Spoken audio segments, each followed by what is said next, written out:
ओम शांति। 28 मार्च 2021 की मुरली है।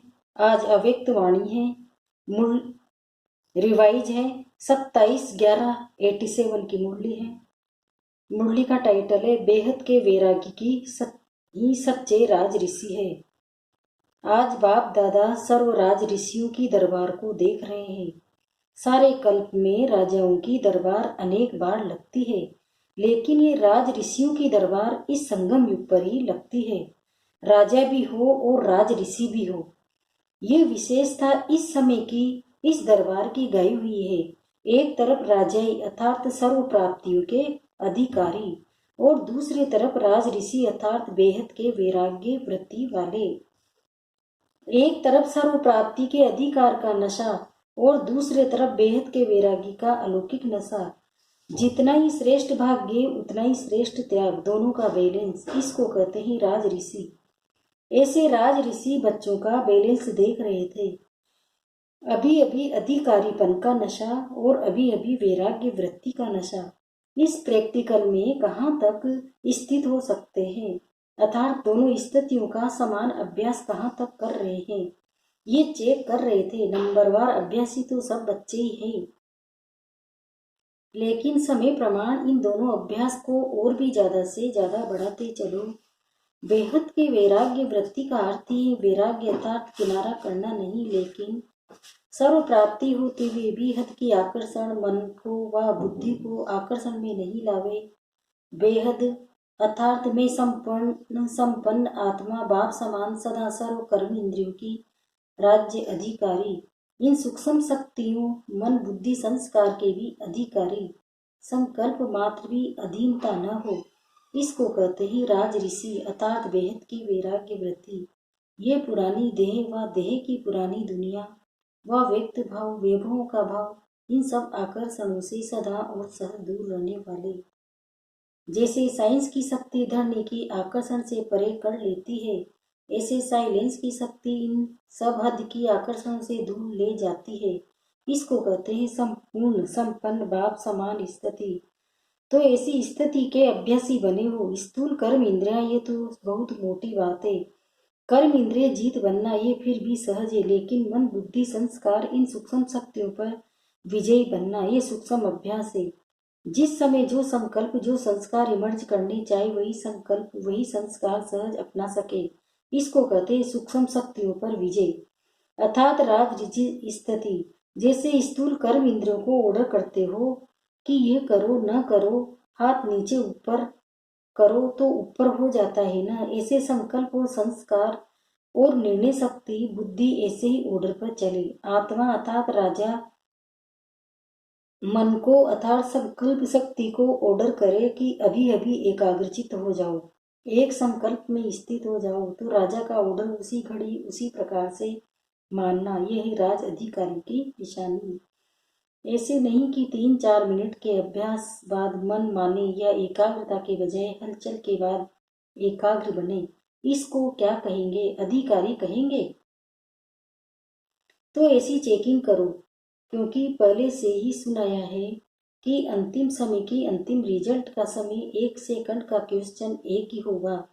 इन सूक्ष्म शक्तियों के अधिकारी बनने का अभ्यास अगर नहीं होगा, अर्थात आपका मन आप राजा का ऑर्डर 1 घड़ी के बजाय 3 घड़ियों में मानता है, तो राज्य अधिकारी कहलाएंगे। वह 1 सेकंड के अंतिम पेपर में पास होंगे, कितने मार्क्स मिलेंगे? ऐसे बुद्धि अर्थात निर्णय शक्ति पर भी अधिकार हो, अर्थात जिस समय जो परिस्थिति है उसी प्रमाण उसी घड़ी निर्णय करना, इसको कहेंगे बुद्धि पर अधिकार। ऐसे नहीं कि परिस्थिति वह समय बीत जाए फिर निर्णय हो कि ये नहीं होना चाहिए था। अगर ये निर्णय करते तो बहुत अच्छा होता, तो समय पर और यथार्थ निर्णय होना ये निशानी है राज्य अधिकारी आत्मा की। तो चेक करो कि सारे दिन में राज्य अधिकारी अर्थात इन सूक्ष्म शक्तियों को भी ऑर्डर में चलाने वाले कहाँ तक रहे। रोज अपने कर्मचारियों की दरबार लगाओ, चेक करो कि स्थूल कर्म इंद्रियां व सूक्ष्म शक्तियां ये कर्मचारी कंट्रोल में रहे व नहीं रहे। अभी से राज्य अधिकारी बनने के संस्कार अनेक जन्म तक राज्य अधिकारी बनाएंगे। समझा? इसी प्रकार संस्कार कहाँ धोखा तो नहीं देते हैं। आदि अनादि संस्कार अनादि शुद्ध श्रेष्ठ पावन संस्कार है। सर्वगुण स्वरूप संस्कार और आदि देव आत्मा के राज्य अधिकारीपन के संस्कार सर्व प्राप्ति स्वरूप के संस्कार है। संपन्न संपूर्ण के नेचुरल संस्कार है। तो संस्कार शक्ति के ऊपर राज्य अधिकारी अर्थात सदा अनादि आदि संस्कार इमर्ज हो, नेचुरल संस्कार हो, मध्य अर्थात द्वापर से प्रवेश होने वाले संस्कार अपने तरफ आकर्षित नहीं करे, संस्कारों के वश मजबूर न बने। जैसे चाहते हो ना कि मेरे पुराने संस्कार है, वास्तव में अनादि और आदि संस्कार ही पुराने हैं। ये तो मध्य द्वापर से आए हुए संस्कार है। तो पुराने संस्कार आदि के हुए व मध्य के हुए, कोई भी हद की आकर्षण के संस्कार अगर आकर्षित करते हैं तो संस्कारों पर राज्य अधिकारी कहेंगे। राज्य के अंदर एक शक्ति व एक कर्मचारी कर्म इंद्रिय भी अगर ऑर्डर पर नहीं है तो उसको संपूर्ण राज्य अधिकारी कहेंगे। आप सब बच्चे चैलेंज करते हो कि हम एक राज्य एक धर्म एक मत स्थापन करने वाले हैं। ये चैलेंज सभी ब्रह्मा कुमार कुमारियां करते हो ना, तो वह सब स्थापन होगा, भविष्य में स्थापन होगा। स्थापना के निमित्त कौन है? ब्रह्मा है व विष्णु है। ब्रह्मा द्वारा स्थापना होती है ना, जहाँ ब्रह्मा है तो ब्राह्मण भी साथ है नहीं। ब्रह्मा द्वारा अर्थात ब्राह्मणों द्वारा स्थापना वो कब होगी? संगम पर व सतयुग में, वहां तो पालना होगी ना। ब्रह्मा व ब्राह्मणों द्वारा स्थापना ये अभी होनी है। तो पहले स्व के राज्य में देखो कि एक राज्य एक धर्म धारणा एक मत है। अगर एक कर्म इंद्रिय भी माया की दूसरी मत पर है तो एक राज्य एक मत नहीं कहेंगे। तो पहले ये चेक करो कि एक राज्य एक धर्म स्व के राज्य में स्थापन किया है व कभी माया तख्त पर बैठ जाती है, कभी आप बैठ जाते हो। चैलेंज हो को प्रैक्टिकल में लाया है व नहीं, ये चेक करो। आप चाहो अनादि संस्कार और इमर्ज हो जाए मध्य के संस्कार, तो ये अधिकारीपन नहीं हुआ ना। तो राज ऋषि अर्थात सर्व के राज्य अधिकारी, राज्य अधिकारी सदा और सहज तब होंगे जब ऋषि अर्थात बेहद के वैराग्य वृत्ति के अभ्यासी होंगे। वैराग्य यथार्थ लगाव नहीं, सदा बाप के प्यारे। ये प्यारापन ही न्यारा बनाता है। बाप का प्यारा बन न्यारा बन कार्य में आना, इसको कहते हैं बेहद का वैरागी।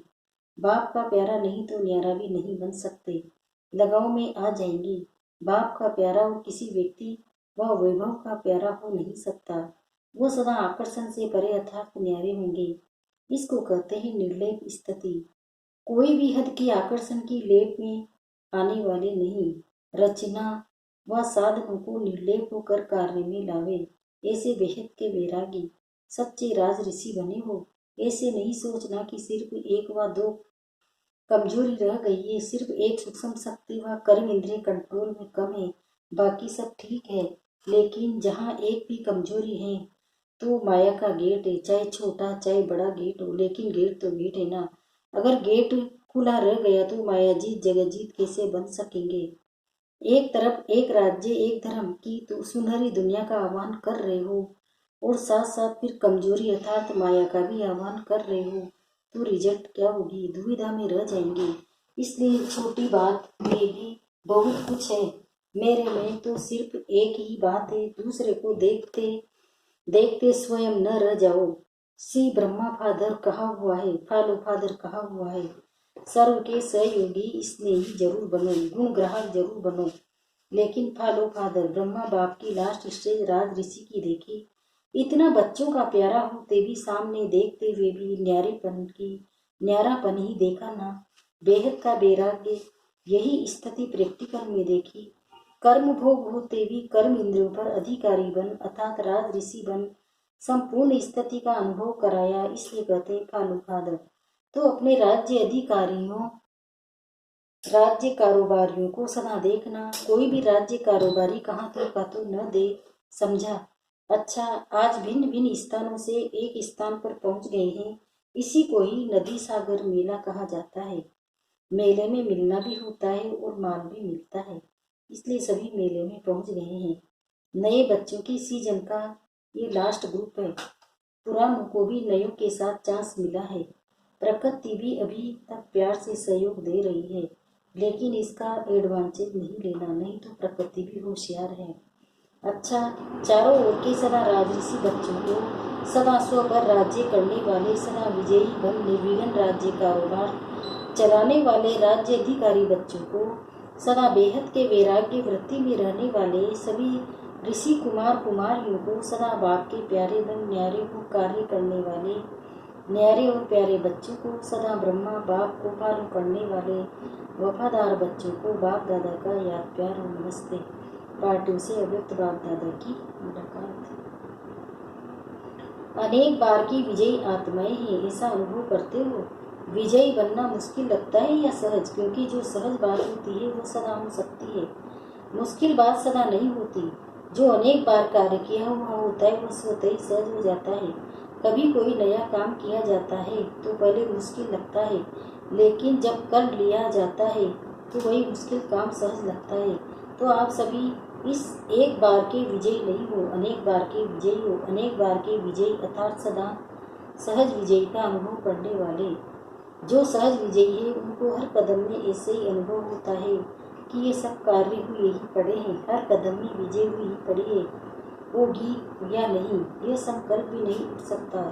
जब निश्चय है कि अनेक बार के विजयी हैं तो होगी या नहीं होगी ये क्वेश्चन नहीं, निश्चय की निशानी है। नशा और नशे की निशानी है खुशी। जिसको नशा होगा वो सदा खुशी में रहेगा। हद के विजय में भी कितनी खुशी होती है। जब भी कहाँ विजय प्राप्त करते हैं तो बाजे गाजे बजाते हैं ना। तो जिसको निश्चय और नशा है तो खुशी जरूर होगी, वो सदा खुशी भी नाचता रहेगा। शरीर से तो कोई नाच सकते हैं, कोई नहीं भी नाच सकते हैं, लेकिन मन में खुशी का नाचना, ये तो बेड पर भी बीमार भी नाच सकता है, कोई भी हो। ये नाचना सबके लिए सहज है, क्योंकि विजयी होना अर्थात स्वतः खुशी के बाजे बजना। जब बाजे बजते बजते हैं तो पाँव आप ही चलते रहते हैं। जो नहीं भी जानते होंगे वो भी बैठे बैठे नाचते रहेंगे, पाँव हिलेगा, कान हिलेगा। तो आप सभी अनेक बार के विजयी हो। इस खुशी में सदा आगे बढ़ते चलो। दुनिया में सबको आवश्यकता ही है खुशी की, चाहे सब प्राप्तियां हों, लेकिन खुशी की प्राप्ति नहीं है। तो जो अविनाशी खुशी की आवश्यकता दुनिया को है वो खुशी सदा बांटते रहो। दूसरा, अपने को भाग्यवान समझकर हर कदम में श्रेष्ठ भाग्य का अनुभव करते हो, क्योंकि इस समय बाप भाग्य विधाता बन भाग्य देने के लिए आए हैं। भाग्य विधाता भाग्य बांट रहा है। बांटने के समय जो जितना लेना चाहो उतना ले सकता है। सभी को अधिकार है, जो ले जितना ले। तो ऐसे समय पर कितना भाग्य बनाया ये चेक करो, क्योंकि अब नहीं तो फिर कब नहीं। इसलिए हर कदम में भाग्य की लकीर खींचने का कर्म बाप ने सभी बच्चों को दिया है। कलम हाथ में है और छुट्टी है। जितनी लकीर खींचना चाहो उतना खींच सकते हो। कितना बढ़िया चांस है। तो सदा इस भाग्यवान समय के महत्व को जान इतना ही जमा करते हो ना। ऐसे न हो कि चाहते तो बहुत थे लेकिन कर न सके, करना तो बहुत था लेकिन किया इतना, ये अपने प्रति रुलाना रहने जाए, समझा। तो सदा भाग्य की लकीर श्रेष्ठ बनाते चलो और औरों को भी श्रेष्ठ भाग्य की पहचान देते चलो। वहाँ मेरा श्रेष्ठ भाग्य, ये खुशी के गीत सदा गाते रहो। तीसरा है, सदा अपने को स्वदर्शन चक्रधारी श्रेष्ठ आत्माएं अनुभव करते हो। स्वदर्शन चक्र अर्थात सदा माया के अनेक चक्रों से चुराने वाला स्वदर्शन चक्र सदा के लिए चक्रवर्ती राज्य भाग्य के अधिकारी बना देता है। ये स्वदर्शन चक्र का ज्ञान इस संगम युग पर ही प्राप्त होता है ब्राह्मण आत्माएं को। इसलिए स्वदर्शन चक्रधारी हो। ब्राह्मणों को सदा चोटी पर दिखाते हैं। चोटी अर्थात ऊंचा। ब्राह्मण अर्थात सदा श्रेष्ठ कर्म करने वाले। ब्राह्मण अर्थात सदा श्रेष्ठ धर्म धारणाओं में रहने वाले। ऐसे ब्राह्मण होना, नामधारी ब्राह्मण नहीं, काम करने वाले ब्राह्मण। क्योंकि ब्राह्मणों का अभी अंत में भी कितना नाम है। आप चाहे ब्राह्मणों का ही भी यादगार अब तक चल रहा है। कोई भी श्रेष्ठ काम होगा तो ब्राह्मण को ही बुलाएंगे, क्योंकि ब्राह्मण इतने श्रेष्ठ है। तो किस समय इतने श्रेष्ठ बने हो? अभी बने हो, इसलिए अभी तक भी श्रेष्ठ कार्य का यादगार चला आ रहा है। हर संकल्प, हर बोल, हर कर्म श्रेष्ठ करने वाले इसे स्वदर्शन चक्रधारी श्रेष्ठ ब्राह्मण सदा इसी इस स्मृति में रहो। अच्छा वरदान है, अपने पूजन को स्मृति में रख हर कर्म पूजनीय बनाने वाले परम पूज्य भव। अब इसका विस्तार बता रहे बाबा। आप बच्चों की हर शक्ति का पूजन देवी देवताओं के रूप में होता है। सूर्य देवता, वायु देवता, पृथ्वी देवता, ऐसे ही निर्भयता की शक्ति का पूजन काली देवी के रूप में है। सामना करने की शक्ति का पूजन दुर्गा के रूप में है। संतुष्ट रहने और करने की शक्ति का पूजन संतोषी माता के रूप में है। वायु समान हल्के बनाने की शक्ति का पूजन पवन पुत्र के रूप में है।